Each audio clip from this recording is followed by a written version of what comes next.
무대에서 아주 야심차게 준비한 첫 번째 예능 오윤혜의 낭만도생에 오신 여러분 환영합니다. 저는 오윤혜고요. 네. 자, 부족한 저를 채워줄 구원투수 우리 박지 아나운서님. 네, 안녕하세요. 반갑습니다. 박지입니다. 네, 그리고 1화 때 이어서 2화 때도 살아남으셨습니다. 우리 정재훈 약사님. 네. 맞습니다. 여러분들이 조회수를 많이 이제 올려주셔야 많은 분들이 봐주셔야 우리가 또 이제 이 프로그램을 계속 지속할 수도 있고 그리고 이제 라이브를 또 진행할 수도 있어요. 라이브 중요하죠. 그래서 각자의 문제점, 저는 사실 전립선보다는 이 다른 곳에 문제점이 있습니다 하면서 본인들의 어떤 문제점을 말씀해 주시면은 또 약사분이니까 처방이 네. 들어가지 않습니까? 아, 제가 그냥 약사가 아니고 그냥 약사가 그냥 아니고 약사 아니고 뭐예요? 그럼 어떤 약사죠? 라이브에 강한. 아, 라이브에 강한. 저는 그래서 조금 네. 전에 저희가 쉬는 시간에 잠깐 얘기를 나눴는데 네. 제가 궁금한 거 진짜 다 알려주시는 거예요. 아, 그래요? 네. 네. 그래서 라이브를 꼭 하면 우리 시청자분들에게 너무 도움이 되잖아요. 맞아요. 우리 그래서, 낭만이 네. 분들이 각자의 문제점들이 굉장히 많을 거예요. 60대가 넘어가게 되면은 여기저기 관절부터 시작해가지고 궁금한 것들이 많은데 우선 2화까지 여러분들이 뜨거운 사랑을 보여주시면 저희가 또 라이브 때도 인사드려보도록 하겠습니다. 네. 자, 우리가 지난 시간에 어떤 내용 했었죠? 지난 시간에 이제 인생 후반기에 무기력함이나 우울증을 겪고 계신 분들을 위한 우리가 테스트, 진단을 좀 했었잖아요. 맞아요. 그리고 우울함을 겪게 되는 원인을 좀 음. 살펴봤습니다. 맞습니다. 네. 그러면서 그래서, 이제 2화에서는 해결 방법을 알려주신다고 했거든요. 그러니까요. 지금 낭만이들이 네. 당신이 내뱉은말 확인하러 왔다. 해결책 쏟아내 주신다. 바로 그냥 아. 해결책 바로. 네, 바로. 안 미뤄요, 그냥 바로. 네. 자, 인생 2망. 우리 얘기입니다. 인생 2망의 성공을 위한 조건들. 네. 그리고 이 조건들을 통해서 또 어떤 해결책들이 있는지를 오늘 싹 다 풀어드리도록 하겠습니다. 맞아요. 네. 근데 지난 시간에도 우리가 확인한 게 우리가 일단 행복하려면 뭐 많은 돈도 필요하고 뭐 친구도 필요하고 뭐 이렇겠지만 가장 중요한 게 내 몸과 내 정신의 건강이었던 것 맞아요. 같아요. 건강하지 않으면 무슨 친구를 만나고 저는 그 바람이 제가 걸어서 내 돈으로 편의점이든 카페 가서 직접 사 먹을 수 있을 때까지만 살고 싶어요. 아, 맞아요. 내가 먹고 싶은 거 찾아 먹고. 내 두 발로 걸어서 막 90살, 100살 돼서 막 계속 그냥 숨만 쉬고 누워있는 삶을 원치 않거든요. 건강한 삶을 원합니다. 근데 아직 젊으셔서 그래요. 그래요? 아, 그래요? 아, 그래? 제 나이가 되잖아요. 네, 달라집니까? 나이 들어서 행복하려면 네. 돈이 있어야 되겠구나. 아, 그 아니, 생각이, 그 건강이 중요하잖아요. 돈이 더 중요하게. 아, 이건희 씨도 봐봐요. 결국에 그렇게 수주 돈 가져도 뭐 건강하지 않으니까. 저희 지난번에 그 얘기했잖아요. 왜 미들라이프 크라이시스 왔을 때 네. 그 캐나다나 미국의 그 나이 든 분들이 그래서 스포츠카 산다. 어. 진짜 사거든요. 네. 돈이 있어야 살 거 아니에요. 근데 저 그 얘기 들었어요. 그 돈을 이제 아무리 내가 돈이 많아도 자식들한테 돈 미리 나눠주면 안 된다. 맞아. 그럼 네, 자식들이 맞아요. 나한테 잘하지 않는다. 죽는 순간까지 내가 돈을 꼭 쥐고 그래, 있어야 서로 경쟁하듯이 더 그치, 와서 그치. 잘한다. 뭐 우스갯소리긴 하지만. 가장 슬프게 우는 놈한테 많이 주겠어. 이러면 막 거의 막 시작합니다. 끝까지. 난리 나죠. 저는 네. 뭐 제가 다 쓰고 죽을 거지만 그래도 조금이라도 남는다면 죽는 순간까지 아, 쥐고 있겠다. 근데 2명 중에 더 슬프게 우는. 그러니까요. 이 네. 정도로. 그래서 진짜 문제는 뭐냐면 요즘 세대가 그러니까 저희 세대가 네. 저 앞뒤로 뭐 4, 5년 이게 문제 뭐냐면 돈이 없어요. 왜죠? 예전에 저희 아버지 어머니 세대만 해도 모든 게 다 화랑일 때 네? 그때 인생을 산 분들이잖아요. 그쵸, 맞아요. 망하지만 않으면 돼. 그러니까 망하지만 않으면 돈이 다들 부가 축적이 됐던 그런 시대인데 그래요. 저희 때부터는 돈이 없어요. 그래서 스포츠카를 어떻게 사? 돈이 없는데. 그냥 하루 그게 렌트만. 우리나라만 그런 게 아니고 네. 다른 나라도 다 비슷해요. 아, 요 나이대, 연령대. 그렇죠. 이 밑으로 가면 더 없어 돈이. 그러니까 그치. 전반적으로 맞아. 부모보다 가난한 세대가 이제 최초로 이제 생겨나고 있다. 맞아요. 이런 계속 그래요, 계속. 네. 그래서 지금은 우리가 사실 뭐 옛날에는 우리가 미들라이프 크라이시스 얘기했잖아요. 네. 지금 영어권에서는 무슨 말이 생겼냐면 쿼터 라이프 크라이시스. 그럼 한 30대? 그러니까 쿼터니까 초중반, 4분의 1. 4분의 25세 됐을 때 위기가 크라이시스. 왔다. 그래서 아. 근데 이게 미들라이프라고 해도 되게 빠른 거거든요. 왜냐면 네. 산 만큼을 더 살아야 되는데 이미 위기가 위기가 왔다는 왔어. 거예요. 근데 이제는 쿼터다. 너무 슬픈 시대를 네. 살고 있는데 우리 너무 슬픈 시대예요. 낭만은 낭만스러운 각자 네. 동생을 위한 프로예요. 슬픈 얘기만 하면 안 된다고요. 낭만을 찾을 수 있는 빨리 방법을 오늘 해결책 주세요. 주시기로 네. 했으니까. 네. 세 가지는 뭐 일단 약은 필요 없어요. 하나는 적게 드셔야 돼요. 소식. 네, 소식. 아 싫어. 싫어요. 아니, 소식해야 많이 돼. 먹어야지 또 행복해지잖아요. 그냥 일단은 얼마? 자세한 설명 안 하고 소식. 네, 소식. 소식하는 제일 쉬운 방법은 3분의 1을 적게 먹어야지 소식이거든요. 그러니까 원래 필요한 칼로리가 있잖아요. 그러면 그거에 30%를 적게 먹어야 소식이에요. 너무한데? 너무 힘들죠? 네. 근데 쉬운 방법이 있어요. 뭐요? 새끼 중에 한 끼를 삭제하면 돼, 그냥. 아. 근데 그리고 우리 보통 사람들 다 두 끼만 먹잖아요. 그러니까 새끼 중에 한 끼를 삭제하면 33%가 지워지는 거잖아요. 그 아. 간헐적 네. 단식 이런 거 하면 되겠네요. 그렇죠. 그냥 간헐적 뭐 단식. 16시간 네. 금식 막 이렇게. 맞아요. 근데 보통은 저는 두 끼 하거든요. 아침에 일어나서 늦지막히 12시쯤에 아침 지금 점심을 먹어요. 아점 먹고. 그리고 한 8시에 저녁을 먹어요. 두 끼를 먹는데도 소식 효과를 못 본다고 느껴지는 분들은 네. 두 끼를 너무 너무 많아. 많이 먹고 있거나 음. 아니면은 네. 지금 근데 윤혜 씨 같은 경우에는 12시, 8시 스케줄을 네. 제대로만 지켜주면 네.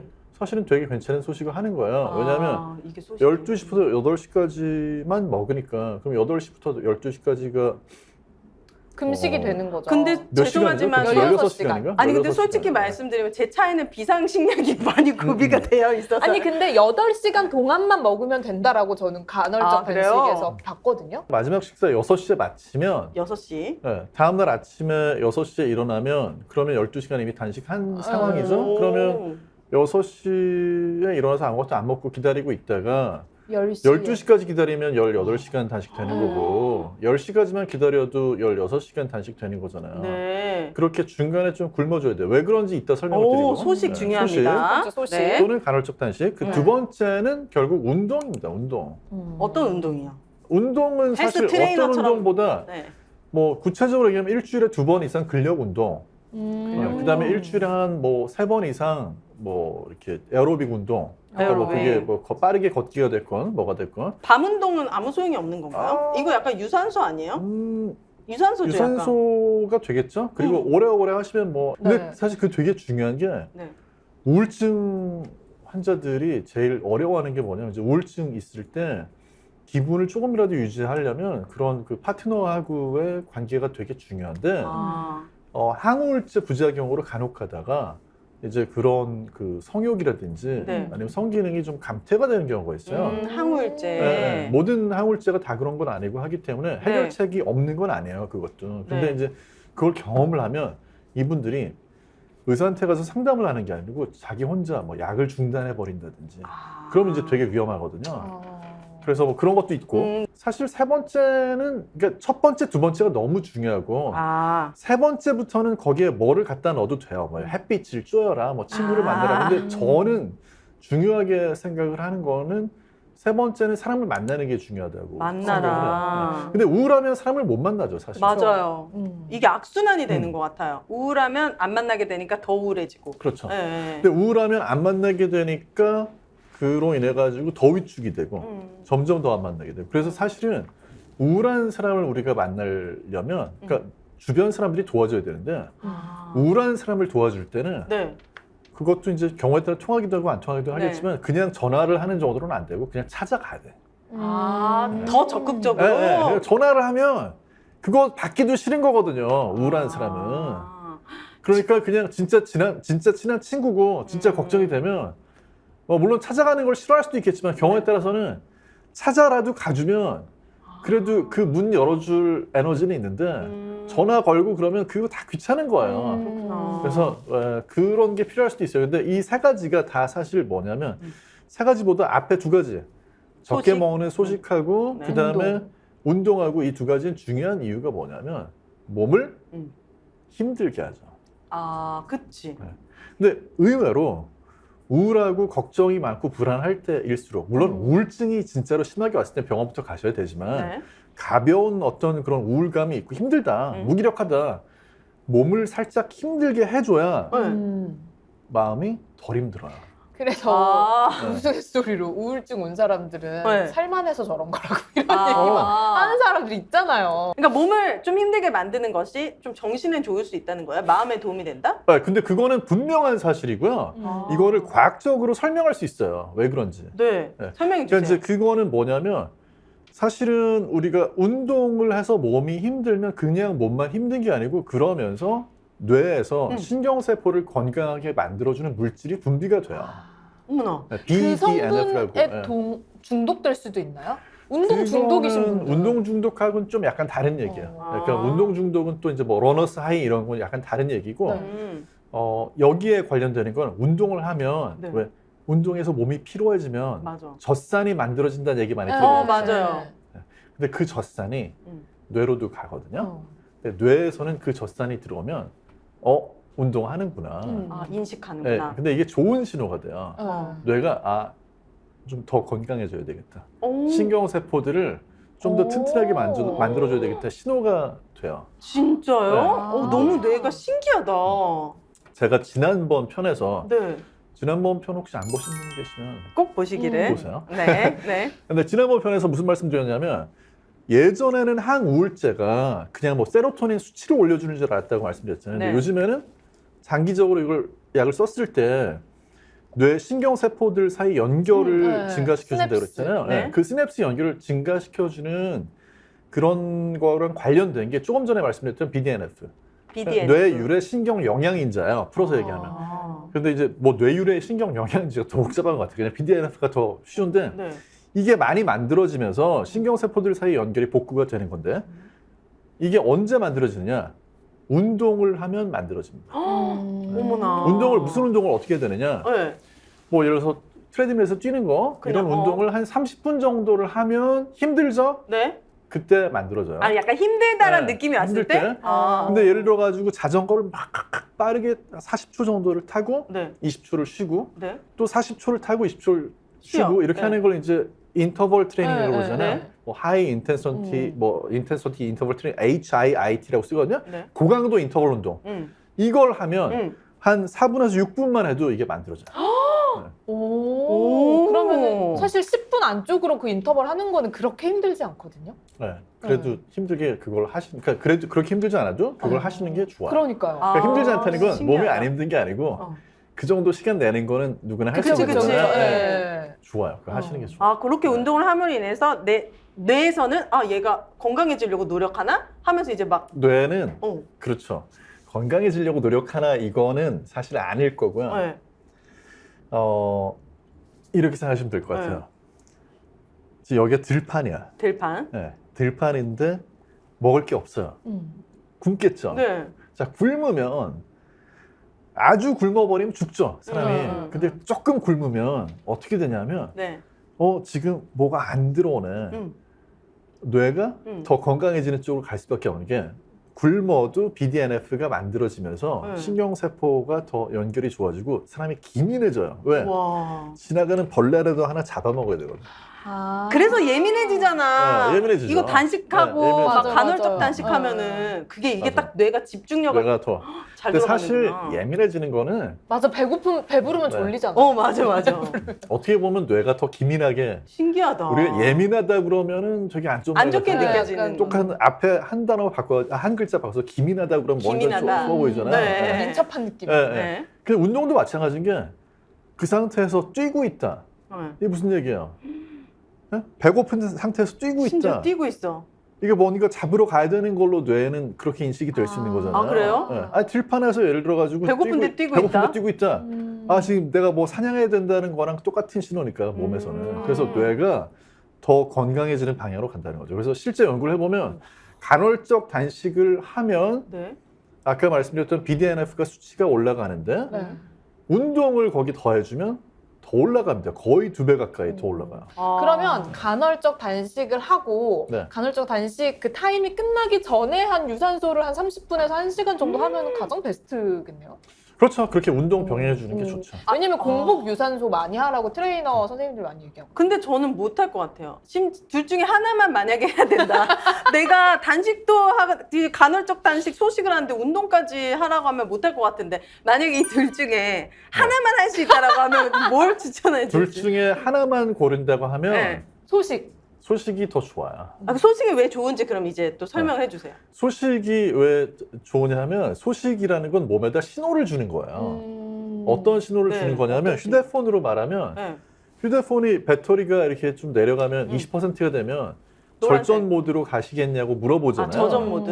네, 그래서 절전 모드를 가겠다고 모드. 누르면 노란색으로 바뀌잖아요. 네. 그러면서 오래 가잖아요. 사람의 세포들도 에너지를 계속 감지를 해요.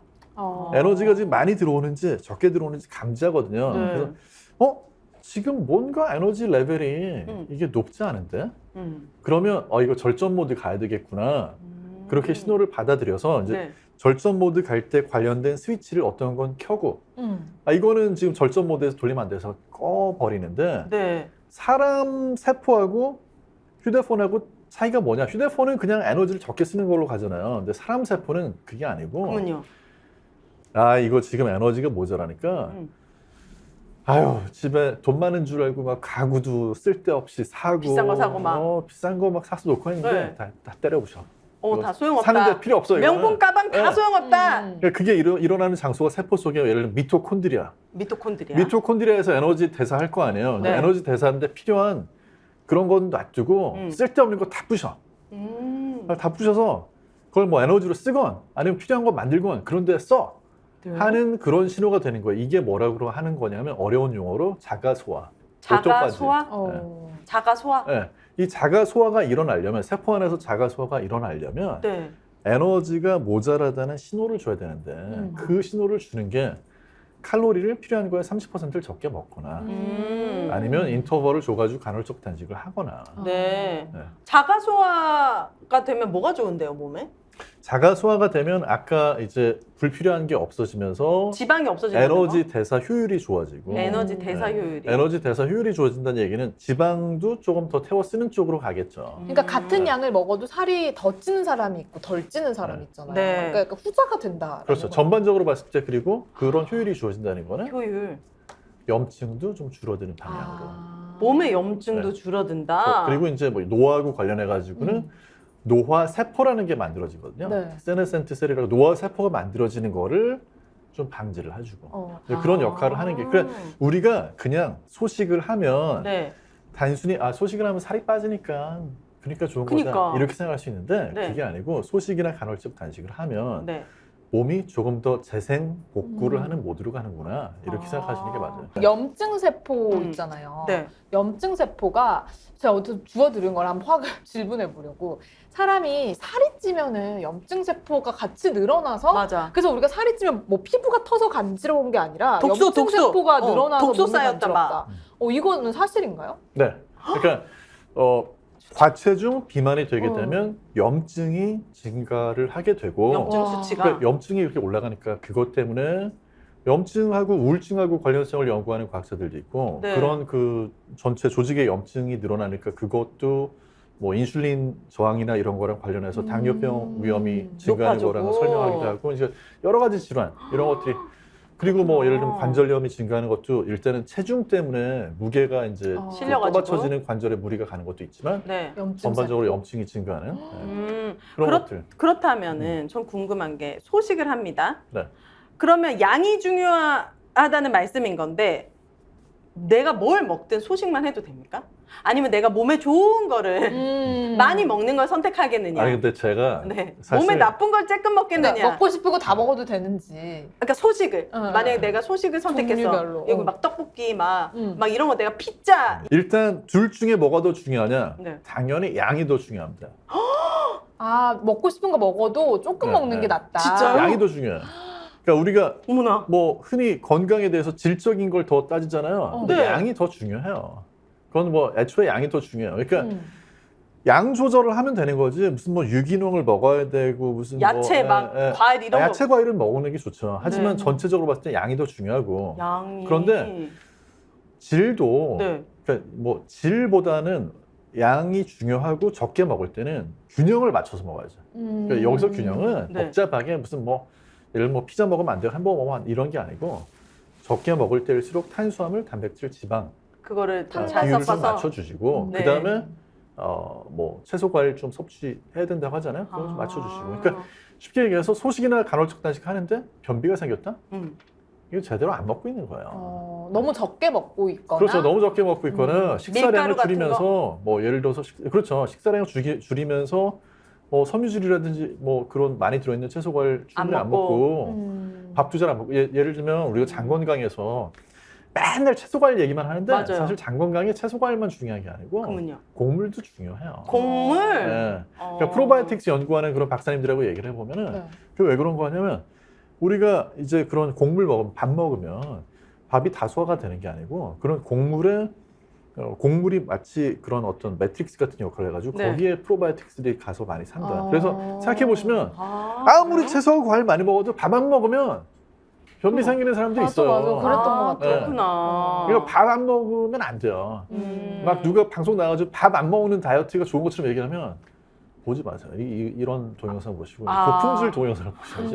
곡물이 네. 있어야지 다른 영양소가 왔을 때 이게 딱 이게 잘 된다는 거예요? 그러니까 장내 미생물이 제대로 번성해서 사는데 곡물도 되게 중요합니다. 잡곡빵 이런 거는 뭐 괜찮습니까? 잡곡밥도 중요하고 빵빵. 곡물 쉐이크 이런 거. 그런 거 드시는 게 좋아요. 아, 잡곡빵이요. 잡곡빵도 좋아요. 아, 그러니까 진짜요? 그 곡물도 통곡물 같은 경우에 특히 그런 네. 것들이 약간 거푸집 같은 역할을 해요. 뭐 아무튼 거기에 그 매트릭스 안에 가가지고 미생물들이 살 수 있는 거지. 네. 무슨 뭐 채소 과일만 중요하다? 그건 아니에요. 음. 네. 근데 이거 확실한 것 같아요. 왜냐면 코끼리도 채소만 먹잖아요. 많이 우리 엄마도 먹죠. 우리 엄마도 보면은 옆에 검은 콩 있잖아요. 볶은 거 항상 옆에 있고 진짜 많이 드시거든요. 근데 다 살 안 찌는 거래요. 근데 그거를 맨날 먹으니까 맨날 주워 먹고 막 강냉이 먹고 그러니까 너무 많이 먹으니까 이제 배가 그래서 너무 많이 먹으면 안 되죠. 근데 양이 훨씬 중요하다. 양이 더 중요하고 대신에 적게 먹을 때 탄단지에서도 특히 이제 양 적게 먹으면서 단백질을 너무 불충분하게 먹으면 그건 안 좋거든요. 단백질이요. 네, 그리고 특히 이제 50대, 60대, 70대로 가면 갈수록 단백질이 소화 흡수율이 좀 떨어져요. 그리고 뭘로 안 되냐면 어느 날 갑자기 뭐 가서 고기 막 한 번에 많이 먹고 하는 거 단백질은 한 번에 많이 먹는다고 흡수가 많이 안 되거든요. 아 진짜요? 네, 단백질 뭐 칼슘 이런 것들은 나눠서 먹어야지 흡수가 잘 돼요. 네, 그래서 뭐 점심 저녁을 2번 드시는 분이라고 하면 점심 저녁에 나눠서 드셔야지. 네. 뭐 점심에만 고기 막 엄청 먹고 네. 이런 식으로는 안 돼요. 나눠서 이게 딱 흡수할 수 있는 양이 좀 정해져 있는 거예요? 우리 네. 몸이? 네. 고기도 다 흡수가 안 돼요. 그러니까 고기 한 번에 많이 먹으면 화장실 가 보면은 고기 먹은 티가 냄새로 나잖아요. 그 왜 냄새 나느냐? 다 흡수가 안 돼서. 다 빠져나오는구나. 다 흡수 안 되고 장까지 내려가면 장의 미생물들이 원래 고기 먹고 살지 않던 애들보다 이제 고기 먹고 이제 발효를 시키니까 네. 냄새가 좀 이제 다른 냄새 나죠. 그러니까 그런 게 뭐 지방으로 쌓이거나 배출되거나 배설되거나 그런다는 말씀이세요? 네, 그러니까 몸 안에 들어오면은 단백질도 과잉으로 섭취하게 되면 지방이 될 수 있고 물론 이제 뭐 지방이나 탄수화물보다는 덜 전환될 수 있겠지만 네. 그다음에 몸 안으로 안 들어오면 장내에서 미생물들이 먹고 발효를 시키니까 부대 끼죠. 네. 그러면 영양제 같은 걸로 챙겨 먹으면 이게 흡수가 됩니까? 뭐 단백질, 뭐 비타민, 프로바이오틱스 이런 영양제도 엄청 많잖아요. 뭐 네. 칼슘 뭐 해가지고. 일단은 네. 식사로 섭취를 하시는 게 제일 제일 좋아요? 맞고 그다음에 보충하셔야죠. 왜냐하면 그거를 식사로 안 하고 자꾸 영양제로 보충하려고 하게 되면 네.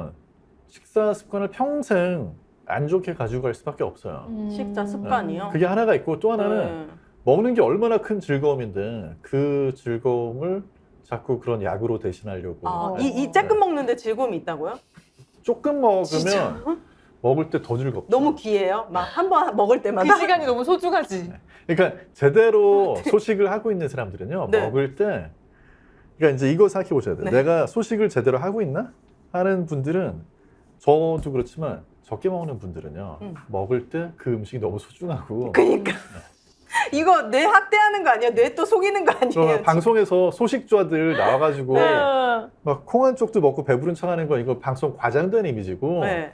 사실은 소식이나 간헐적 단식 하는 분들은 먹을 때 너무 즐거운 시간이잖아요. 그쵸? 실제로 물론 굶을 때도 컨디션이 좋아지는 게 느껴져요. 저도 예를 들면 아침에 일어나가지고 저는 이제 커피 한두 잔 마시고 뭐 아주 가볍게 뭐 이렇게 뭐 뛰어요? 간식을 먹어요. 간식, 네, 간식. 아주 가볍게 네? 건너뛰듯이. 네?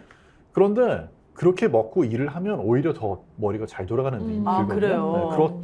네, 네. 그렇지만 진짜 기분이 좋아질 때는 그때보다는 이제 식사 시간. 역시 식사를 할 때 아. 소식을 제대로 하면 식사를 할 때 더 즐거운 거예요. 우리 약사님이 소식에 대해서 전문가이신 게 최근에 책을 내셨어요. 제목이 뭐죠? 누구나 알지만 아무도 모르는 소식의 과학 또는 그냥 짧게 소식의 과학 소식의 검색하시면 과학. 돼요. 소식의 과학. 최근에 9kg을 그러니까. 소식으로 감량을 하신 거잖아요. 네. 근데 우리 사실 낭만이 분들은 평균 연령이 이제 70대, 60대에서 70대가 되셨는데 70대 이때는 셨군요. 한 끼만 안 먹어도 기력이 없고 손 떨리고 막 그래요. 난리가 나는데 네. 우리 낭만이들도 다 따라할 수 있는 방법입니까? 이 소식이? 일단은 이게 그 뭐 주의사항이나 경고 먼저 네, 들어가잖아요. 이렇게 네. 들어가 주세요. 네. 안 먹으면 막 손 떨리고 네. 예를 들면 뭐 당뇨병이 있으시다든지 맞아, 맞아. 만성질환 때문에 약을 드시는 분들 이런 네. 분들 뭐 전문가하고 상담하기 하지 않고 뭐 혼자 이렇게 무리한 시도 하지 마시고요. 그렇지 않은 경우에는 네.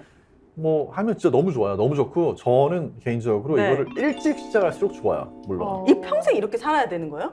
아니 뭐 이게 이렇게 하는 게 컨디션이 훨씬 더 좋은데. 아, 진짜요? 그러니까 이제 여기에 대해서 되게 오해하시는 게 뭐냐면 이걸 네. 하게 되면 사실 이제 무슨 뭐 폭식을 하게 되거나 맞아요, 맞아요. 뭐 이런 걸 생각하거든요.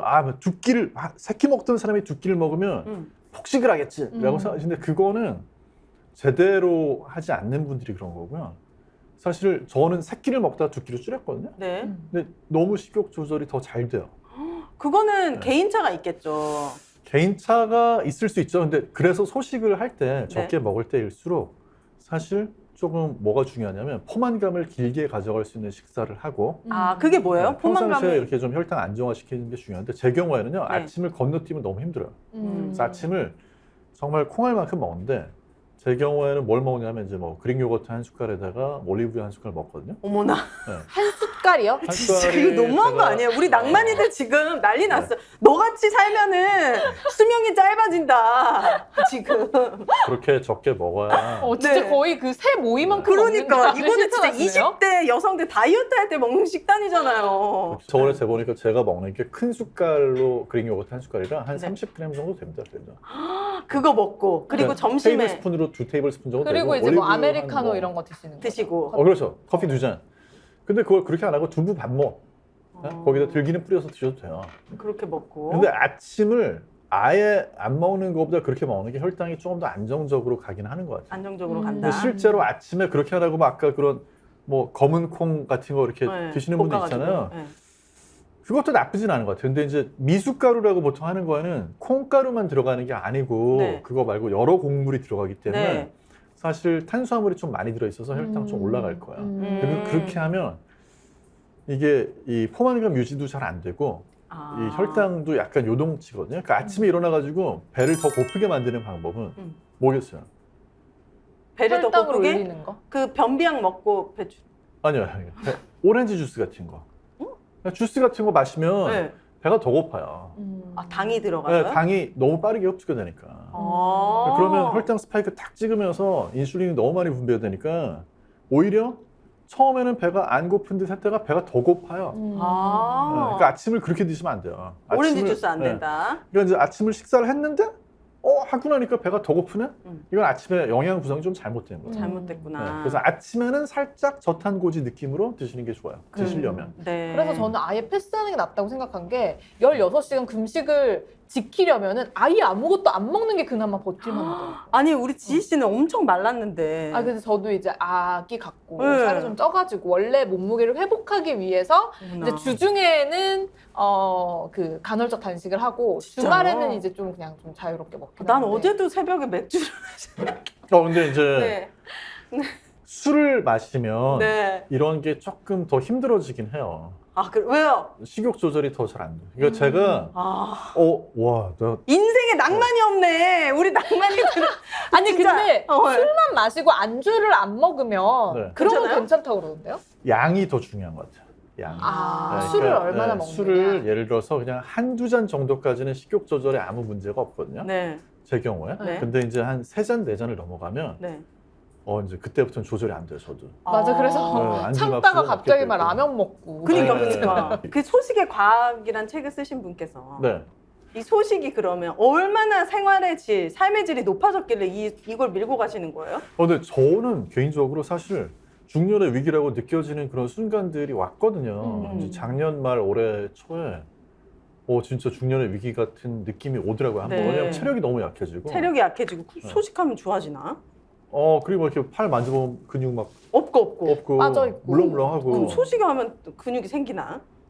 처음에 안 생기더라고요. 네. 소식만 해서는 안 생겨요. 아. 근데 소식을 해서 사실 조금 이렇게 체중을 감량을 하고 나니까 네. 약간 이제 운동을 좀 해야 될 것 같고. 그러니까 그래서 사실은 운동을 병행. 소식을 할 때 처음부터 병행하면 좋았는데 저는 빼놓고 나서 뒤늦게 운동해야 되겠다 네. 느낌이 찾아와가지고 이제 하러 갔거든요. 중년의 운동은 방법 몇 가지가 있겠지만 네. 저는 2가지 추천하고 싶어요. 뭐요? 하나는 스마트워치. 스마트워치. 네. 왜냐하면 이거 차고 있으면 내가 오늘 얼마큼 활동했는지 나오거든요. 저는 오늘 같은 경우는 지금 운동 38분 했고. 그게 어떻게 내가 걷는 거를 그거를 체크해 다, 주시는 거야? 운동할 때 사실 이렇게 운동량을 측정하기 위해서 근력 운동을 이렇게 딱 찍으면 네. 더 정확하게 측정이 되고. 그리고 457칼로리 썼거든요. 운동에. 근데 이게 그리고 11번 일어났어요. 지금까지. 앉았다 일어났다? 이렇게 1시간을 앉아 있으면 얘가 신호가 와요. 맞아, 시간이라고. 일어나라고. 아 진짜? 일어날 시간입니다. 그렇죠. 근데 그게 되게 중요한 게 어. 제가 그걸 몰라서 앉아 있는 경우도 있거든요. 그치, 내가 그치. 일어날 시간인 걸.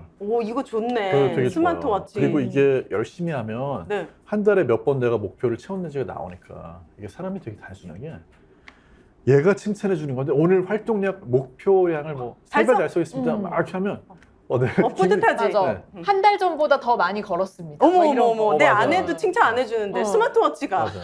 그럼 난 젊어지고 있다. 네. 이렇게 생각하면 되겠네. 맞아요. 그리고 실제로 스마트워치를 찬 사람하고 네. 사지 않은 사람하고 활동량 차이가 나는지 보니까 난다는 거예요. 그렇겠네. 수치상으로 이제 보여주면 확실하게 더 많이 움직이게 될 것 같아요. 조금 남았다. 어제보다는 요만큼만 걸으면 됩니다 하면 왠지 좀 그거 채우고 싶을 것 같고. 맞아요. 그래서 스마트워치. 누가 이렇게 뭐 자녀들이 선물해 준다든지 네. 아니면 무슨 뭐 부부끼리 선물 주고받거나 할 때 이거 사달라고 하시는 거. 그리고 또 보니까 걷기만 해도 돈이 쌓인다는 이게 어플. 되게 어플이 있어요, 여러분.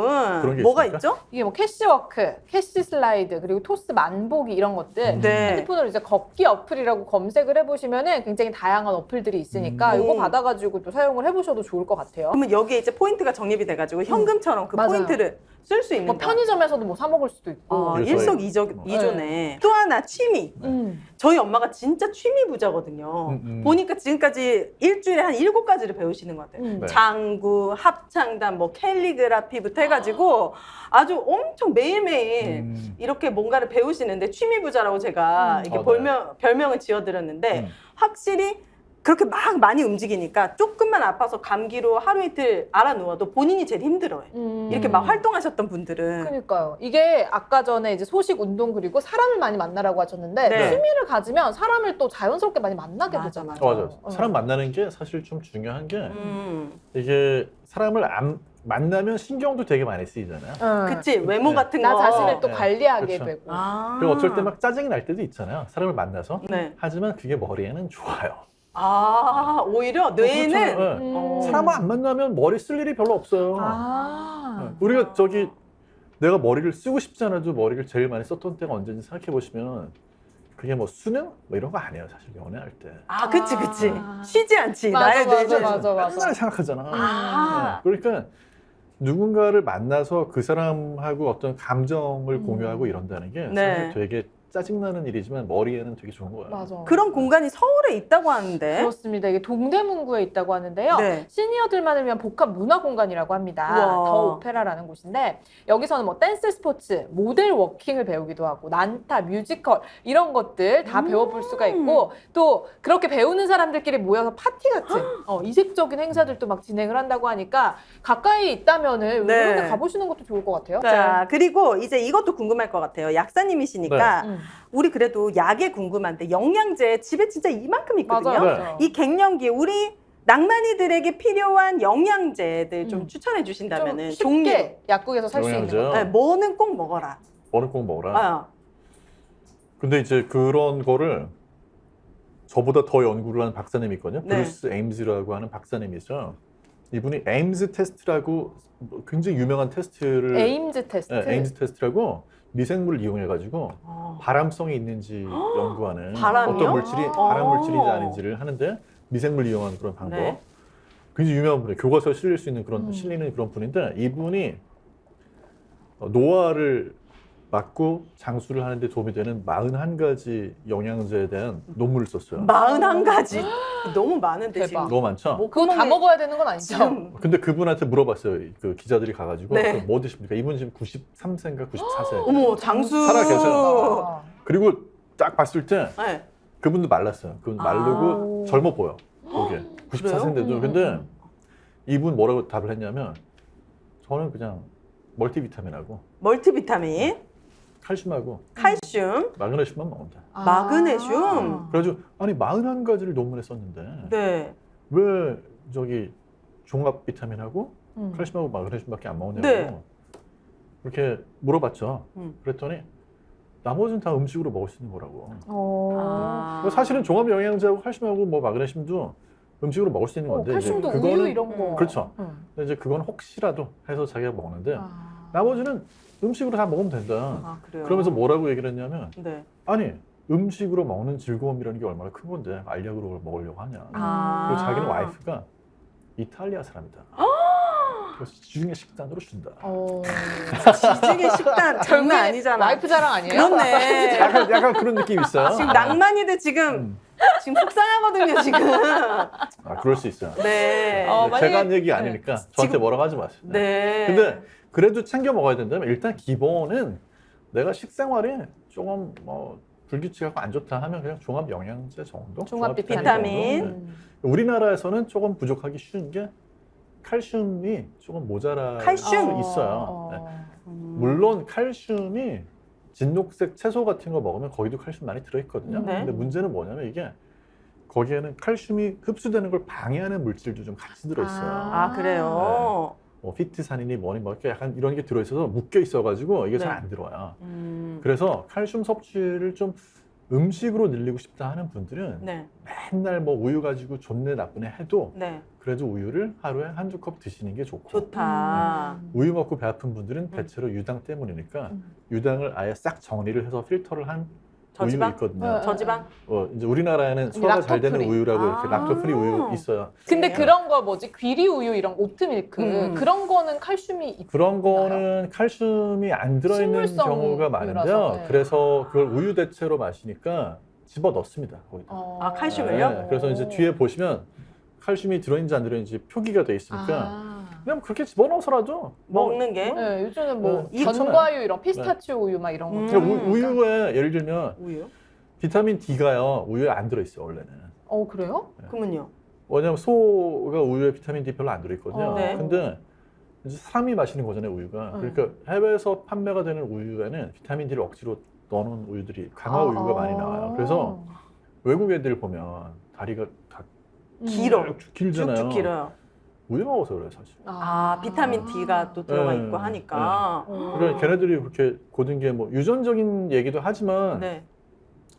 그 친구들도 사실 그렇게 막 우유 많이 먹고 이러지 않던 시절에는 구루병 같은 거 많았어요. 아, 비타민 D가 무슨 역할을 하길래 이렇게 중요한 일단은 거야? 요즘에 비타민 D는 네. 유전자 골다공증. 관련된 걸 얘기. 그러니까 네. 예전에 뼈 건강을 제일 많이 뼈 얘기했지만 건강, 맞아요. 골다공증 뭐 이런 거 얘기하지만 제일 중요한 타이밍은 언제냐면 어릴 때.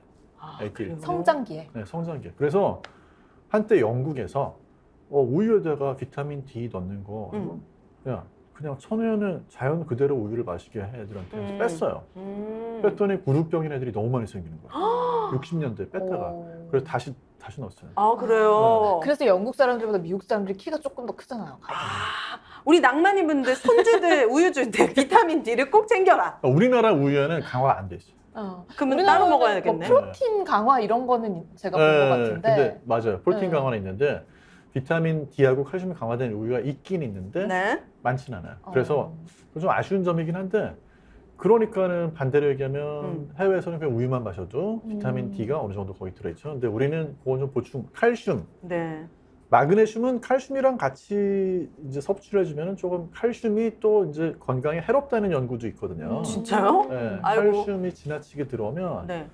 뭐 이제 혈관이나 이런 데 쌓여가지고 그러니까 쉽게 설명을 드리면 우리가 집에 보일러가 관에 칼슘 같은 거 침착되면은 관 터지고 하잖아요. 네. 마찬가지로 사람 혈관도 칼슘이 쌓여서 막힐 수 있다라는 주장을 하는 과학자들이 있어요. 네. 너무 많이 먹으면 안 된다. 아니 뭐 얼마나 네. 먹어야지 칼슘 과잉이 되겠어. 그러니까 뭐 솔직히 예를 들어서 뭐 우리가. 하루에 막 1,500, 2,000mg 넘어가면 아. 그러니까 칼슘만으로. 네. 그래서 이제 그걸 좀 상쇄시켜 줄 수 있는 게 마그네슘 아니겠냐. 그래서 음. 마그네슘 같이 드시는 분들도 있어요. 음. 마그네슘하고 칼슘 사실 같이 먹으면 흡수는 서로 방해돼요.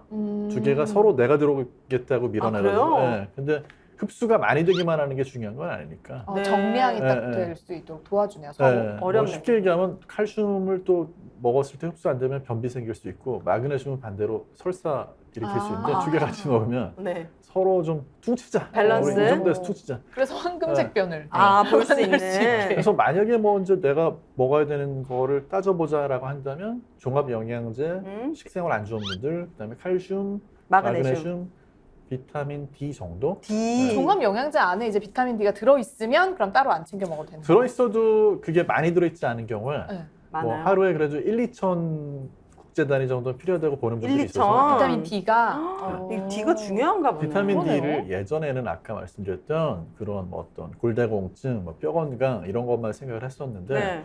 사실은 또 그냥 뼈 건강에는 비타민 D만 가지고도 안 되고 칼슘까지 섭취를 해야 되고 그걸로도 모자라다는 연구 결과들도 있어요. 네. 그런데 요즘에 비타민 D에 대한 얘기를 되게 많이 하는 거는 네. 비타민 D는 사실은 비타민 아니죠.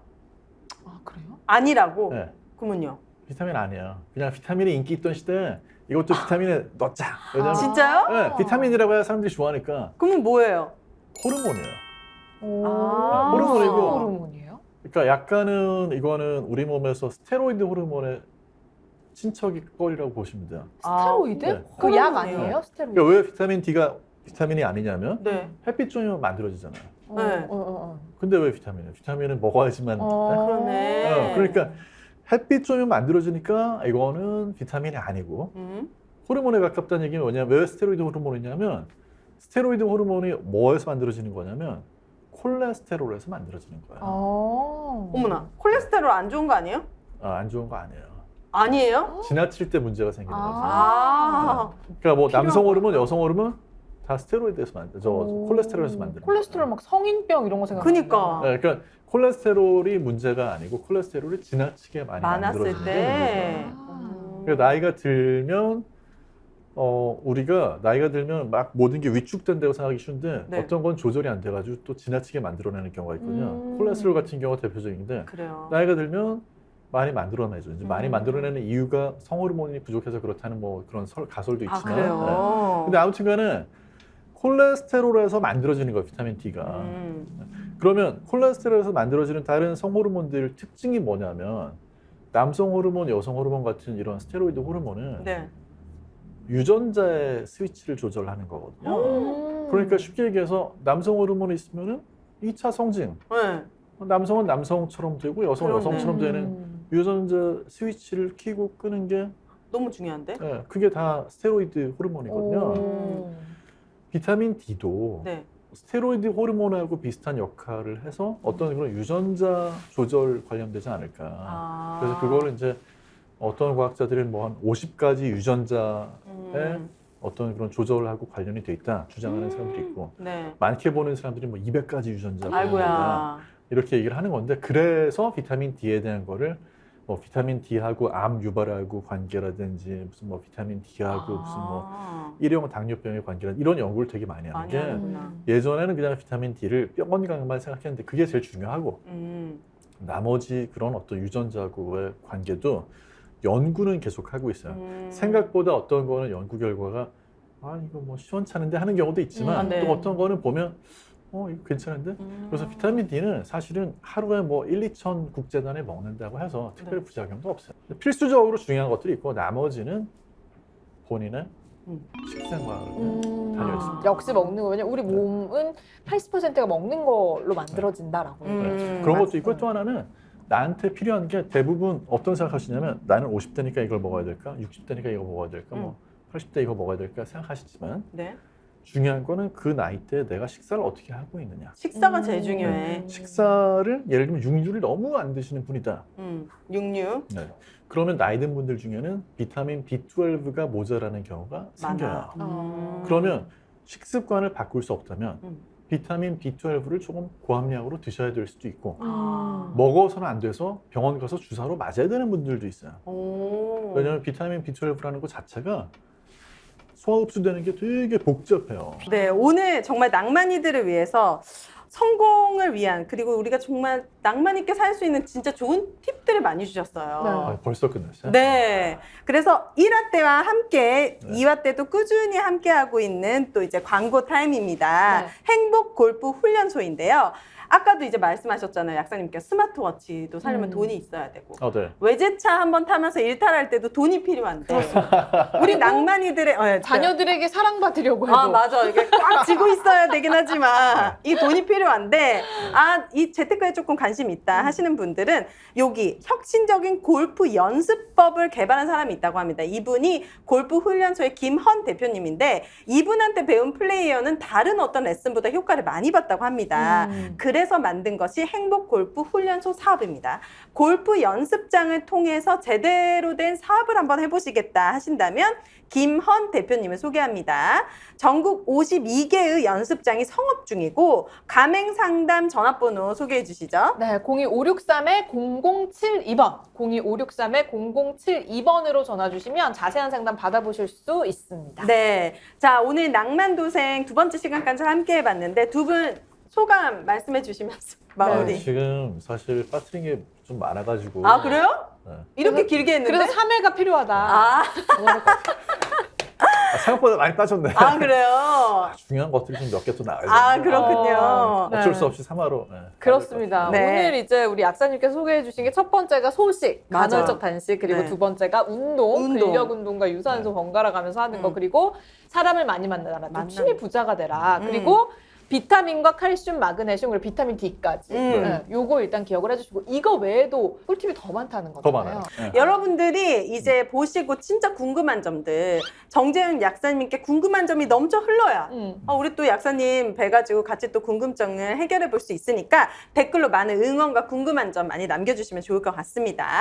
자, 낭만이들의 고민을 함께 나누는 오윤의 낭만도생 오늘 두 번째 시간 여기서 마치도록 하겠습니다. 감사합니다.